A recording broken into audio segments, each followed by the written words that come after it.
এই দুই ভাই বোন নিউ ইয়র্ক থেকে হাওয়াইতে আসে তার দাদুর বাড়িতে বেড়াতে। সেখানে তারা একটা ডায়েরি খুঁজে পায়, কিন্তু ওই ডায়েরি কোনো সাধারণ ডায়েরি ছিল না। এতে ছিল তাদের পূর্বপুরুষদের গুপ্তধন। এখন তারা কি ওই গুপ্তধন খুঁজে পায়, নাকি সেখানে তাদের পারিবারিক কোনো রহস্যের কথা লুকায়িত ছিল? বন্ধুরা, পুরো রহস্যটা জানবো, পুরোটা দেখুন। মুভির শুরুতেই আমরা নিউ ইয়র্ক সিটি দেখতে পাই। এখানে বাচ্চাদের মধ্যে একটা সাইকেল রেস হতে দেখা যায়। এরপর এই সিনেমার প্রধান চরিত্র পিলিকে দেখা যায়। পিলি কুইজ প্রতিযোগিতায় অংশগ্রহণ নিতে একটি জায়গায় আসে। সে জিও ক্যাচিংয়ে খুব পারদর্শী ছিল, আর এই কারণেই পিলির সামনে রাখা সেই কুইজটি খুব সহজেই সমাধান করে ফেলে। সে এবার এই প্রতিযোগিতায় জিতে যায়। প্রতিযোগিতায় জেতার কারণে পিলিকে ক্যাম্পেইনার হিসেবে একটা অফার দেওয়া হয়, আর সেই জায়গায় পিলি আর উত্তেজনাপূর্ণ ট্রেজার হান্টিংয়ের পাশাপাশি জিও ক্যাচিং করার সুযোগ পাবে।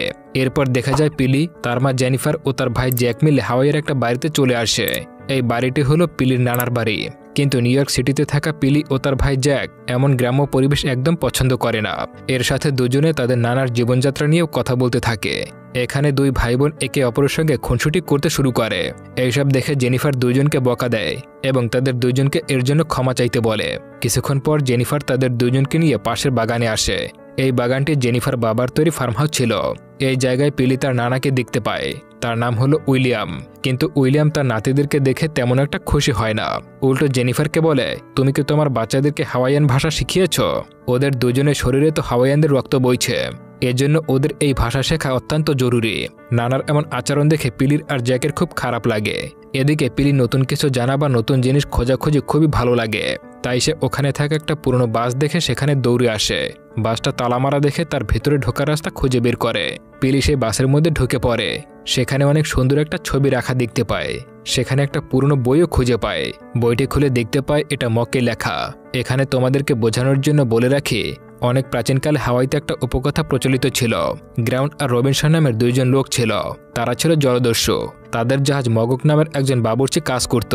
লুকিয়ে রাখা গুপ্তধনের সন্ধানে ওই বইটি লেখা হয়েছিল, কিন্তু সেই জায়গায় এখন পর্যন্ত কেউ যেতে পারেনি।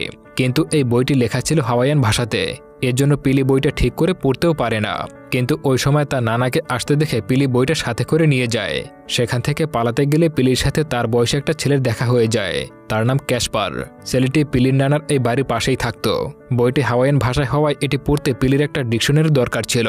এর জন্য পিলি তার মাকে জিজ্ঞাসা করে ডিকশনারি কোথায় রাখা আছে। এটি পেয়ে পিলি একটা ড্রয়ারের মধ্যে ডিকশনারি পায়। সেই সাথে একটা ছবিও সেখানে পায়। এটি তার বাবা মায়ের ছবি ছিল। সেটা পিলি তার মাকে দেখায়। সেই দিন রাতে অন্ধকারের মধ্যে টর্চ জ্বালিয়ে পিলি বইটা পড়ার চেষ্টা করে, কিন্তু সেই সময় জ্যাক এসে তার থেকে বইটা কেড়ে নেয়। পিলিকে ওই সকল মৃত আত্মাদের কথা বলতে থাকে, যারা কিনা এই দ্বীপে সেই গুপ্তধন রক্ষা করছে।